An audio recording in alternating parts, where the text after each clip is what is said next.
하나님의 말씀 보겠습니다. 신명기 21장 22절에서 23절까지의 말씀과 갈라디아서 3장 13절에서 14절까지의 말씀입니다. 신명기 21장 22절에서 23절까지의 말씀과 갈라디아서 3장 13절에서 14절까지의 말씀을 제가 봉독해 드리겠습니다. 사람이 만일 죽을 죄를 범함으로 내가 그를 죽여 나무 위에 달거든 그 시체를 나무 위에 밤새도록 두지 말고 그날에 장사하여 내 하나님 여호와께서 내게 기업으로 주시는 땅을 더럽히지 말라. 나무에 달린 자는 하나님께 저주를 받았음이니라. 그리스도께서 우리를 위하여 저주를 받은 바 되사 율법의 저주에서 우리를 속량하셨으니 기록된 바 나무에 달린 자마다 저주 아래에 있는 자라 하였음이라.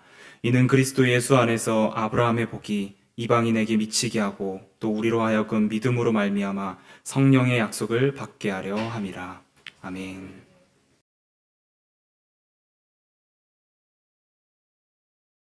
오늘도 주 안에서 예배하는 성도님들과 또 각 가정에서 예배하는 우리 귀한 성도님들의 가정에 주님의 평강과 은총이 가득하기를 주님의 이름으로 축원합니다. 오늘은 어버이 주일인데요. 아마 여러분들 가슴에다가 어버이 주일 기념꽃을 다 달고 있어서 오늘 너무나도 이곳이 화사합니다. 그런데 오늘은 제가 설교를 어버이 주일 설교로 준비하지 않고 그냥 사도신경의 그 순서대로 그 구절에 맞추어서 준비를 하였습니다. 사실은 지난 몇 주간 좀 고민을 했습니다. 이 어버이 주일에 우리 성도님들에게 어떤 본문을 가지고 어떤 설교를 전할까 고민을 했는데요. 고민을 하면서 말씀을 보기도 하고 또 여러 준비를 하다가 결국에는 오늘 그 사도신경의 구절로 돌아왔습니다. 그런데는 이유가 있습니다. 오늘 우리가 살펴볼 사도신경의 구절이 성도로서 이 땅을 어떻게 살아가야 하는지, 그 자리매김을 어떻게 하며 살아가야 하는지 그 핵심, 그 정수가 들어있는 것이 오늘 우리가 살펴볼 본문이기 때문입니다. 따라서 굳이 어버이 주일 설교를 하지 않더라도 오늘 본문의 말씀을 우리 마음에 잘 새긴다면 부모로서, 자녀로서 이 땅을 살아가는데 잘 자리매김할 수 있다라고 생각돼서 오늘 본문을 선택을 했습니다. 오늘 우리가 함께 살펴볼 사도신경의 구절은 나는 십자가에 못 박혀 죽으신 예수님을 믿습니다 하는 부분입니다.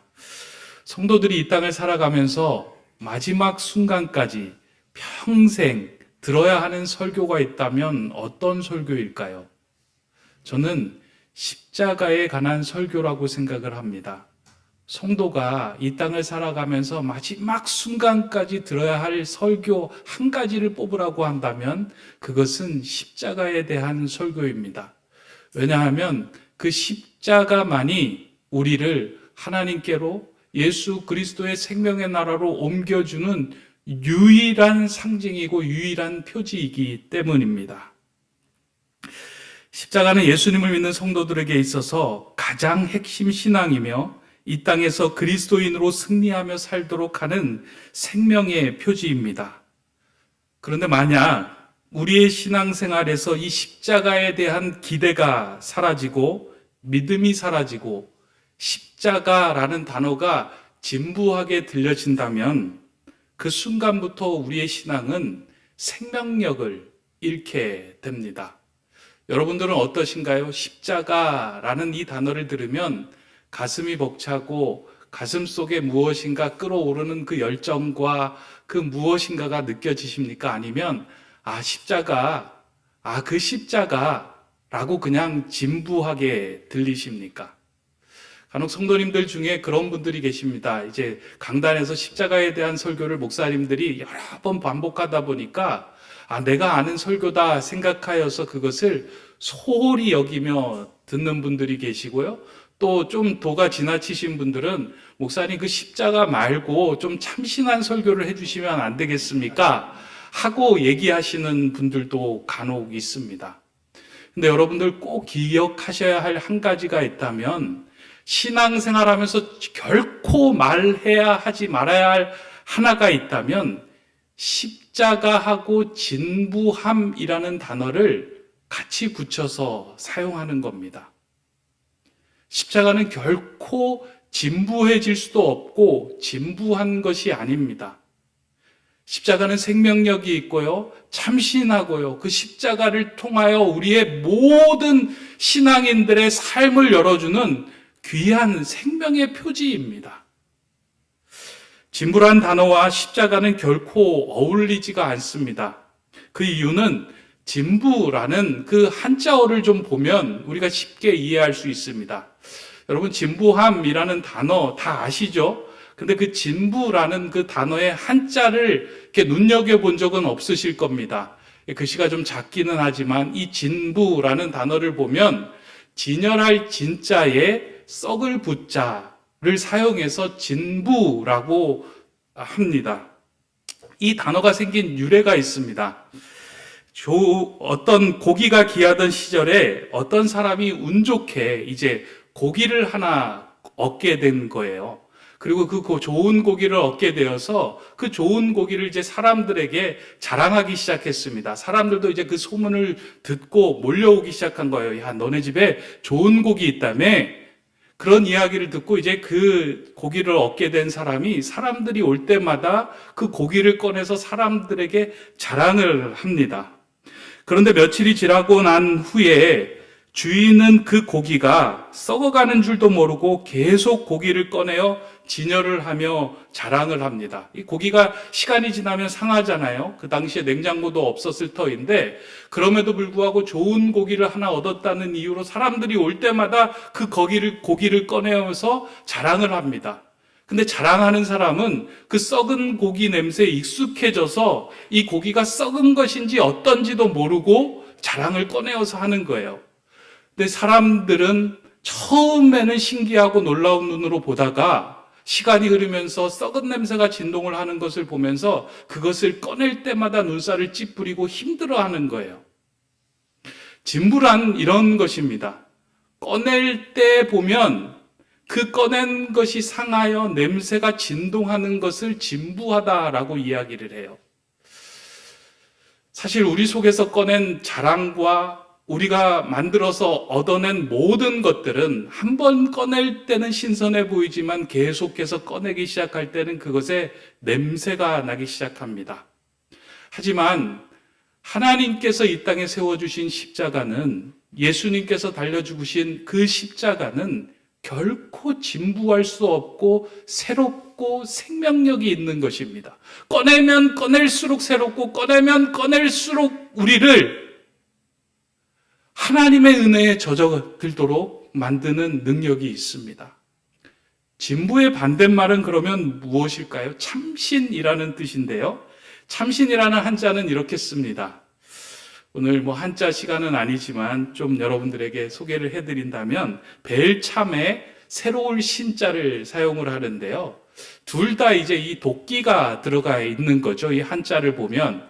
근데 이제 새로울 신자를 보면 나무에 도끼가 이렇게 찍혀 있는 것과 같은 것을 나타냅니다. 그래서 설립자를 쓰고 나무 목자를 쓰고 이제 도끼를 쓰는데 이것이 의미하는 것이 무엇이냐면 참신이라는 것은 나무에다가 도끼를 탁 쳤을 때 그 나무로부터 향이 이렇게 팍 퍼져 나오는 것, 그것을 새롭다라고 이야기를 하거든요. 그래서 도끼질을 할 때마다 그 나무의 향이 퍼져 나오는 그 상태를 이제 새로운 것이고, 그 나무를 베고 그 나무를 찍을 때마다 나는 그 향을 통해서 우리로 하여금 신선하게 하는 것을 참신하다라고 이야기를 합니다. 이러한 의미로 볼 때 예수 그리스도가 달리신 십자가는 진부한 것이 아니라 참신합니다. 왜냐하면 우리는 그 십자가의 말씀과 그 십자가의 은혜를 경험하면 경험할수록 그 안에서 새로운 생명과 새로운 은혜와 새로운 향이 계속해서 넘쳐나기 때문입니다.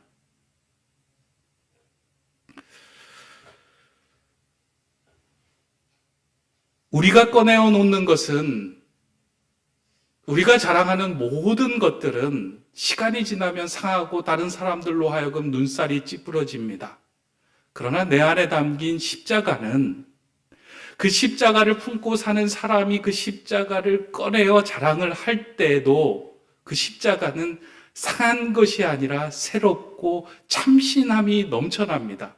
그래서 사도 바울은 이것을 경험하고요. 나는 주 예수 그리스도의 십자가 외에는 다른 것을 아무것도 자랑하지 않겠다라고 고백하며 선언을 합니다. 그래서 예수님의 십자가를 바라보는 사람과 그것을 믿는 사람들에게 십자가는 새로운 능력과 이 땅을 살아가는 힘을 제공합니다. 그것은 십자가, 이 나무의 능력이 있는 것이 아니고요. 이 십자가 안에 예수 그리스도의 생명과 소망을 하나님께서 모두 다 담아두었기 때문에 그 십자가를 꺼려 보기면, 그리고 그 십자가를 믿으면 그것을 통해서 우리의 삶이 새로워지고 우리에게 소망과 힘이 전가되는 것입니다. 하나님께서는 그러면 왜 예수님을 다른 죽음이 아닌 이 십자가에 돌아가게 하셨을까? 다른 죽음을 통해서도 이와 같은 생명을 우리에게 주시고 이와 같은 소망과 구원을 주실 수 있었는데 왜 나무의 십자가에 예수님을 달려 돌아가게 하셨을까? 사람들은 이에 대한 질문들이 참 많이 있었습니다. 아마 여러분들도 이 마음속에 이에 대한 의문이 있을 겁니다. 성경의 교리를 정리하여 문답책으로 엮은 하이델베르그 교리 문답에서는 이 질문과 답을 이렇게 정리하고 답변해 주고 있습니다. 하이델베르그 교리 문답 제39문인데요. 이렇게 질문합니다. 그리스도가 십자가에서 죽으신 것은 그가 다른 죽음으로 죽으신 것보다 더 특별한 의미가 있습니까? 이렇게 묻고요. 이에 대해서 이렇게 답합니다. 그렇습니다. 십자가에 죽으신 것은 하나님으로부터 저주를 받은 것을 의미하기 때문에 내가 받아야 할 저주를 그분이 대신 받으신 것을 확신합니다. 어떻게 좀 교리를 정리한 책인데 좀 명쾌하고 속이 좀 시원해집니까? 예, 속이 시원하지도 않고 좀 명쾌하지도 않은 것 같아요. 저도 이것을 읽으면서 십자가의 죽음이 하나님의 저주를 받은 것이다 라는 그 단어가 이렇게 콱 와닿지도 않고요. 나를 대신해서 저주를 받았다라는 구절도 잘 와닿지 않습니다. 굳이 십자가의 처형을 통해서만 그것이 가능한가 하는 그 생각에서 더 진도를 나가지 못했습니다. 그런데 이 말씀은 구약 신명기의 말씀을 좀 살펴보면 하나님께서 이렇게 하신 이유가 드러납니다. 여러분들도 아시겠지만 신명기 21장 22절, 23절 오늘 우리가 읽었던 본문인데요. 제가 한번 이 본문을 다시 한번 읽어드리도록 하겠습니다. 사람이 만일 죽을 죄를 범함으로 내가 그를 죽여 나무 위에 달거든 그 시체를 나무 위에 밤새도록 두지 말고 그날에 장사하여 내 하나님 여호와께서 내게 기업으로 주시는 땅을 더럽히지 말라. 나무에 달린 자는 하나님께 저주를 받았음이니라. 이 신명기는 이스라엘 백성이 출애굽한 이스라엘 백성들이 앞으로 이 땅에서 어떻게 살아가야 할지를 알려주신 법전과 같은 책입니다. 그래서 하나님은 이 책에서 죄를 범한 사람들을 돌로 처형하여 나무에 달아놓으라고 말씀합니다. 그는 저주받은 자다라고 말씀합니다. 그러면서 이 신명기의 앞구절을 좀 읽어보면 여러분들이 한번 집에 가서 읽어보시면 돌로 처형할 만한 죄가 무엇인지 그 앞에서 그 죄에 대한 언급도 다 하고 있습니다. 그 가운데 오늘 읽은 구절 바로 앞구절을 보면 완악하고 패역하여 부모의 말을 듣지 않는 자녀에 대하여서 돌을 들어서 그를 처형하여 나무에 달아두라라고 이렇게 기록해 주고 있습니다. 만약 자녀가 부모의 말도 듣지 않고 공동체의 모든 신뢰를 깨뜨리는 죄를 지을 때 그 자녀를 돌로 쳐서 죽이고 나무에 매달아 두라는 말씀입니다. 너무 잔인하지 않습니까? 용서할 기회도 안 주고 하나님께서는 이렇게 잔인한 분이신가 하는 생각이 들 정도로 이 내용들을 이제 조목조목 기록해 두고 있는데요. 너무 끔찍한 형벌처럼 보입니다. 하지만 하나님께서 이러한 법을 규정한 것은 끔찍한 사형 규정을 세우자는 의미가 아닙니다. 그 한 사람을 통해서 많은 사람들이 하나님이 원하지 않는 길로 가는 것을 막기 위함이었다는 거예요. 이 부분을 잘 이해하셔야 됩니다. 공동체의 신뢰를 깨뜨리는 죄를 범한 한 사람을 처형하여 나무에 달아 놓음으로 공동체가 하나님의 길을 떠나지 않고 제자리에 서 있도록 하기 위함이 이와 같은 처형의 의미였다는 거예요. 나무에 달려있는 자를 바라보면서 나와 죄와의 거리가 가깝고 내 죄까지 저 사람이 지고 죽었다는 생각을 하며 죄로부터 한 발 뒤로 물러서게 하기 위하여 나무에 그 사람을 달아누웠다는 것입니다. 그렇잖아요. 처형된 그 사람을 보며, 죄를 지은 그 사람을 보며, 내가 이와 같은 죄를 지으면 나도 저렇게 되는구나. 이게 하나님이 원하시는 뜻이 아니구나. 이게 공동체의 신뢰를 깨뜨리는 것이구나 하고 한 발 뒤로 물러서는 일들을 하도록 그 나무에 사람을 달아놓았다는 것입니다. 하나님은 이 신명기의 사건을 기반으로 예수님을 십자가에 내어주신 것입니다. 아무 죄도 없으신 예수님을 십자가에 내어주시고서 예수님의 죽으심을 통하여 우리의 죄를 속량해 주신 것입니다.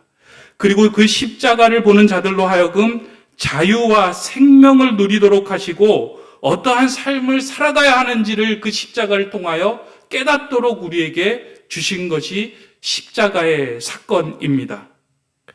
성경이 예수님의 십자가와 이 신명기의 사건을 연결하고 있는 것은 그 사건들이 가지고 있는 연대성과 대표성의 의미를 갖고 있기 때문입니다.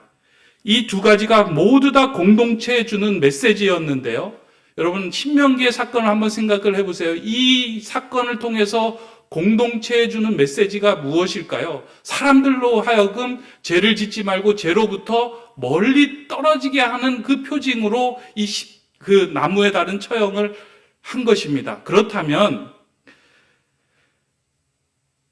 예수 그리스도의 십자가는 단지 죄를 깨닫게 하는 힘 이상으로 예수 그리스도의 십자가를 바라보는 그리고 그 십자가를 믿는 사람으로 하여금 내 죄가 예수 그리스도를 통하여 속량되었고 나는 죄에서 자유함으로 죽음에서 생명으로 옮겨졌다라는 것을 그 십자가를 통해서 사람들로 하여금 깨닫고 보게 하고 믿게 하기 위해서 하나님께서 그 십자가를 그리고 예수 그리스도를 십자가에 달게 하셨다는 것입니다. 이게 잘 이해가 되시면 참 좋은데요. 영화를 보다 보면 이러한 장면들이 심심찮게 등장을 합니다.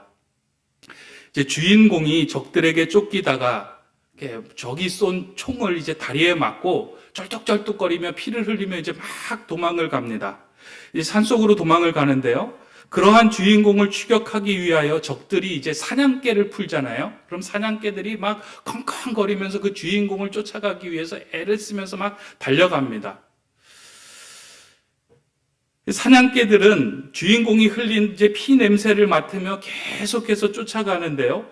사냥개들이 점점 그 주인공에게 이제 가까이 다가오는 것을 이제 클로즈업해서 보여줍니다.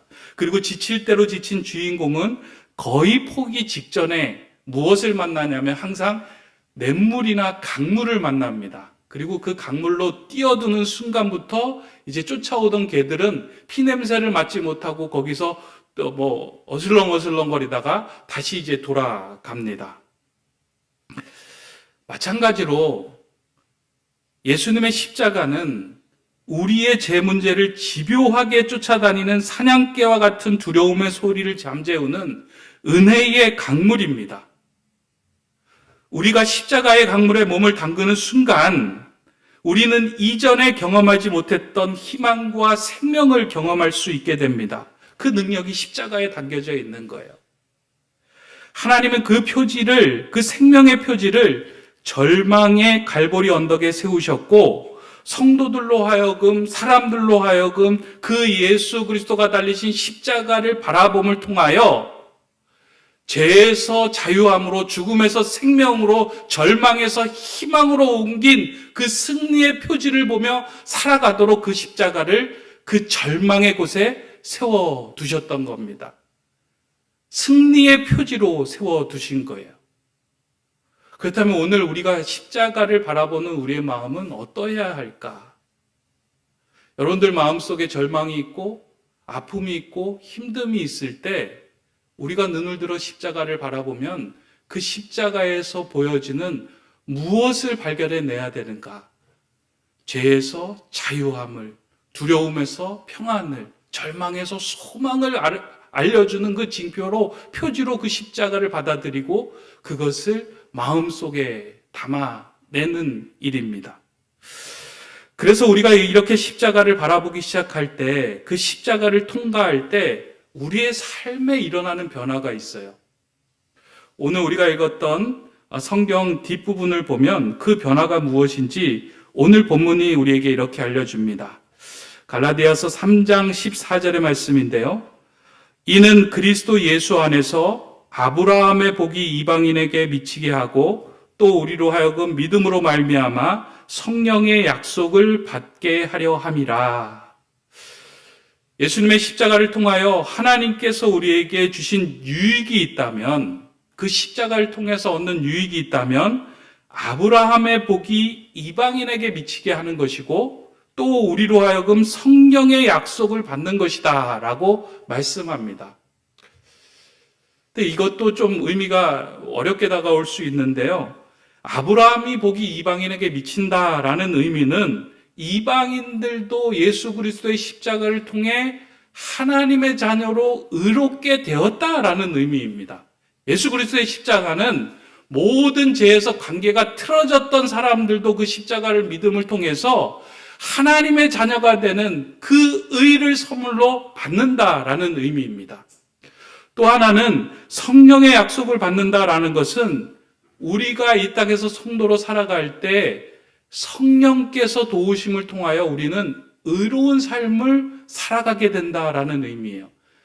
조금 정리를 해보면 십자가를 통해서 우리에게 주어지는 유익이 있다면 한마디로, 한 단어로 성경에서는 그것을 의로 바꾸어 쓸 수 있다는 겁니다. 우리가 의롭게 되었다. 우리가 의로운 삶을 살게 되었다. 십자가는 우리를 의롭게 하는 것이다 라는 것을 우리가 알게 된다는 것입니다. 사도 바울은 로마서에서 이 부분을 다시금 정리하며 이렇게 말씀해 줍니다. 여러분 자세히 한번 이렇게 들어보시면 좋겠습니다. 이제는 율법 외에 하나님의 한 의가 나타났으니 율법과 선지자들에게 증거를 받은 것이라. 곧 예수 그리스도를 믿음으로 말미암아 모든 믿는 자에게 미치는 하나님의 의니 차별이 없느니라. 모든 사람이 죄를 범하였음에 하나님의 영광에 이르지 못하더니 그리스도 예수 안에 있는 속량으로 말미암아 하나님의 은혜로 값없이 의롭다 하심을 얻은 자 되었느니라. 예수님의 십자가의 공로로 인하여 우리가 누리게 되는 가장 큰 변화는 의롭게 되는 것입니다. 성도의 신앙생활은 우리가 의롭게 되었다는 사실을 인정하고 받아들이는 것으로부터 시작됩니다. 그래서 성도는 이 십자가를 통과하지 않고서는 그리스도인이 될 수 없습니다. 이 십자가가 주는 이 의의 선물을 받아 누리지 않고서는 이 땅에서 성도로서 살아갈 수 없다는 것입니다. 십자가를 통과할 때만 우리는 의로워지고 의로운 삶을 살 수 있습니다. 그래서 성경은 십자가를 이야기할 때 항상 의를 붙여서 이야기를 합니다. 성경에 나오는 단어들이 많이 추상적입니다. 이렇게 의롭다라는 말을 들으면 이렇게 선뜻 구체적으로 이해가 되지를 않아요. 의로운 삶을 사는 게 무엇인가라는 것도 잘 이해가 되지 않지만 성경에서 말하는 의는 옳고 바름, righteousness 이런 의미를 이야기하는 것이 아니고요. 관계적인 의미를 담고 있습니다. 다시 말해서 있어야 할 제자리에 있는 것이 의예요. 하나님과 우리와의 관계가 틀어졌잖아요. 죄로 인해서. 그 틀어졌던 관계가 제대로 있어야 할 자리에 있는 것이 의입니다. 성도로서 제자리에 있어야 할 자리에 서 있는 것이 의로운 삶이에요. 내가 서 있어야 하는 자리에서 상대방에게 유익을 끼치는 삶을 살아가는 것이 의예요. 목회자는 목회자의 자리에 제대로 서 있어서 누군가에게 유익을 끼치는 삶을 살아가는 것이 의이고요. 부모는 부모의 자리에 서서 자녀에게 그리고 주변 사람들에게 영향력을, 유익을 끼치는 것이 의의 삶입니다. 십자가를 통과할 때 우리에게 주어지는 의가 바로 이와 같은 의를 이야기하는 거예요. 하나님과의 관계가 회복되기 시작하면요, 자동적으로 우리는 우리가 서 있어야 할 자리를 찾게 됩니다.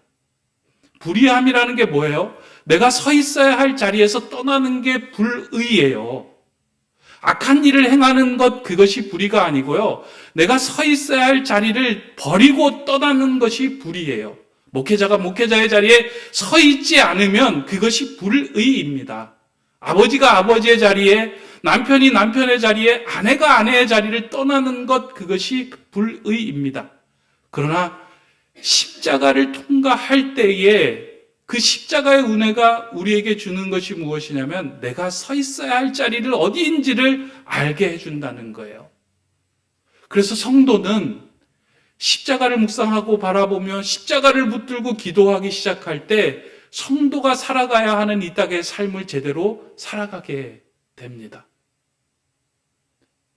그래서 자꾸 십자가를 바라보라는 이유는요, 그냥 십자가를 바라보라는 의미가 아니라 그 십자가를 통해서 너가 지금 서 있어야 할 자리가 어디인지를 바라보라라는 의미를 우리에게 던지는 것입니다.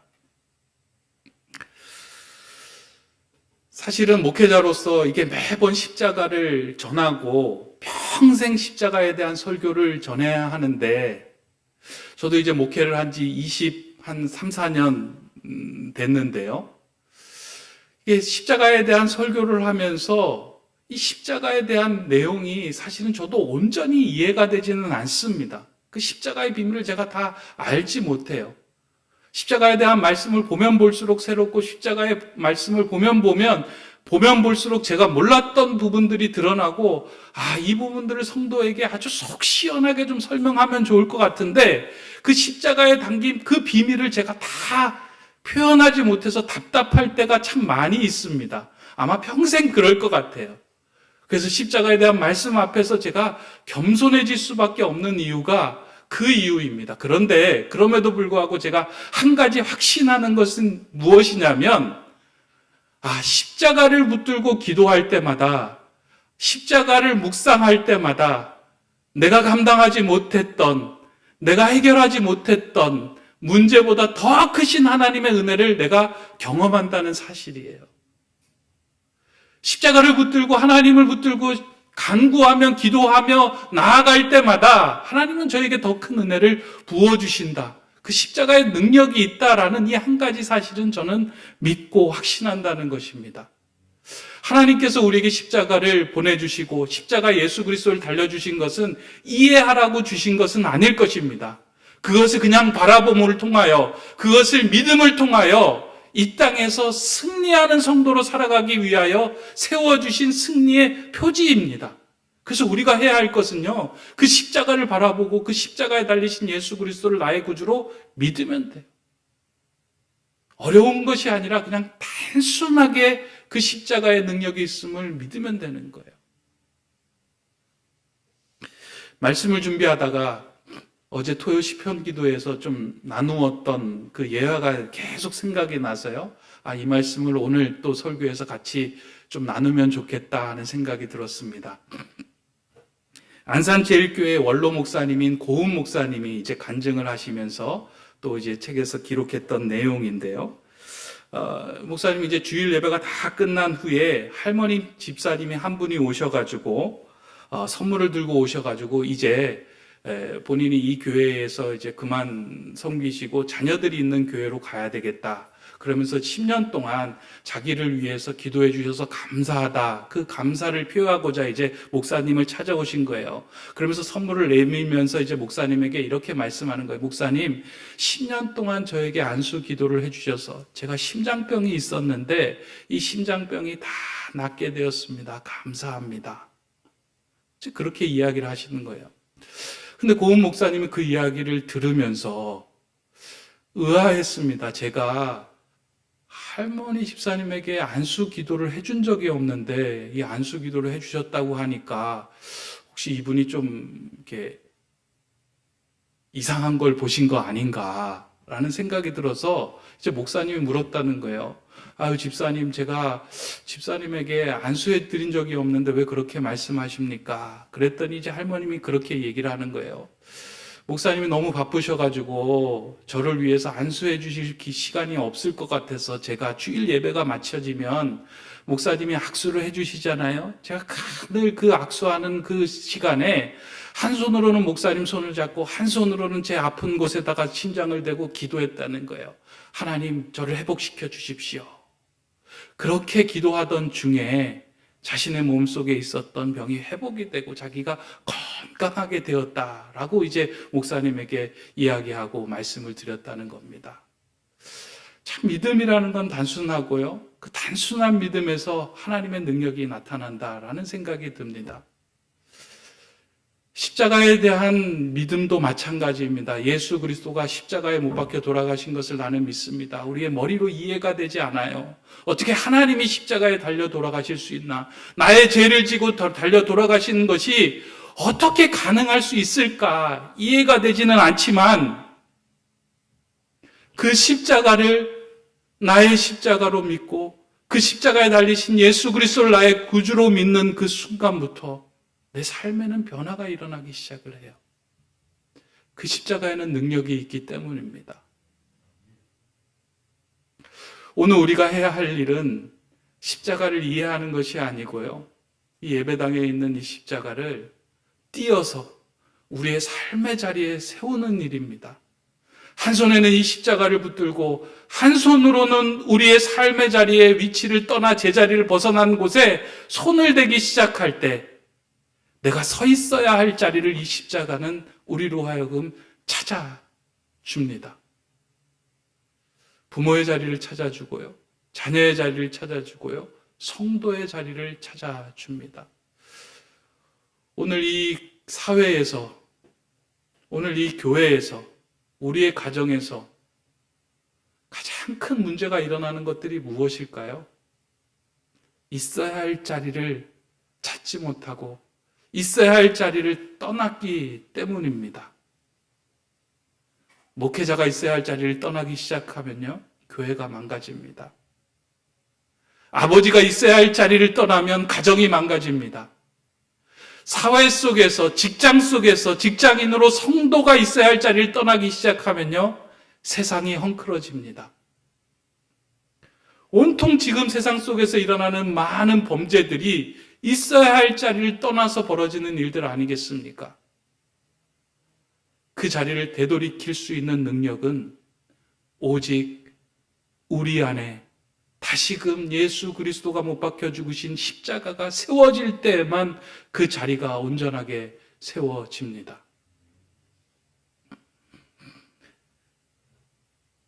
오늘 여러분들 십자가에 대한 말씀을 들으셨는데요. 앞에 부분들은 다 잊으셔도 되지만 제발 이 교회에 있는 십자가를 교회에 두고 그냥 또 돌아가지 마시기 바랍니다. 십자가를 붙들고 여러분의 삶의 자리로 들어가시고 무너졌던 곳에 그 십자가를 세우실 때 그 십자가는 우리가 있어야 할 자리, 내가 해야 할 삶에 대해서 질문을 던지고 우리를 인도해 줄 것입니다. 이제 말씀을 맺으려고 합니다. 몇 주 전에 영화를 보고 나오는데 그 영화관 벽면에 이런 글귀가 적혀 있더라고요. 그래서 제가 사진을 찍어서 이제 그 글을 적었는데 여러분 한번 보시기 바랍니다. 관객에게 답을 주는 영화는 극장에서 끝날 것이다. 하지만 관객에게 질문을 던지는 영화는 상영이 끝났을 때 비로소 시작한다. 딱 보면서 이제 또 목회자니까 이게 우리의 신앙의 얘기겠구나 라는 생각을 했어요. 그래서 제가 이렇게 각색을 했습니다. 성도에게 답을 주는 예배는 교회에서 끝날 것입니다. 하지만 성도에게 질문을 던지는 예배는 예배가 끝나면서 비로소 시작됩니다. 여러분들 하나님의 말씀을 듣고 십자가에 대한 설교를 듣고 여기에다가 모든 것을 다 내려놓고 나아가면요, 우리의 삶에서 예배가 시작이 되지 않습니다. 변화가 일어나지 않고요, 의로운 삶들이 일어나지 않습니다. 그러나 이 십자가를 한 손으로 붙들고 한 손에 내가 있어야 할 자리를 더듬어서 그 자리에 안수한다면 그 자리에서 있어야 할 자리가 찾아지고 그 자리가 회복되고 그 자리가 건강하게 세워지며 하나님 나라가 그 안에서 이루어질 것입니다. 오늘 이곳에서 예배하는 저와 우리 높은 뜻 세움교회 성도의 가정 속에서 무너졌던 그 십자가가 다시 세워지는 은혜를 다 누리시기를 주님의 이름으로 축원합니다. 기도하겠습니다. 사랑의 하나님, 우리의 생명과 소망이 되는 십자가를 다시금 마음에 품고 살아가도록 하게 하시니 감사를 드립니다. 우리의 삶에서 제자리를 찾지 못하여 틀어졌던 모든 관계들이 십자가의 능력으로 회복되게 하시고 우리가 서 있어야 할 자리에서 상대방에게 유익을 끼치는 의의 삶을 살아가게 하여 주시옵소서. 우리 교회 안에서 목회자가 성도가 서야 할 자리를 찾게 하여 주시고 가정에서 부모가 자녀가 서야 할 자리를 십자가로 찾아가는 저희들 되게 하여 주시옵소서. 예수 그리스도의 이름으로 기도드립니다. 아멘.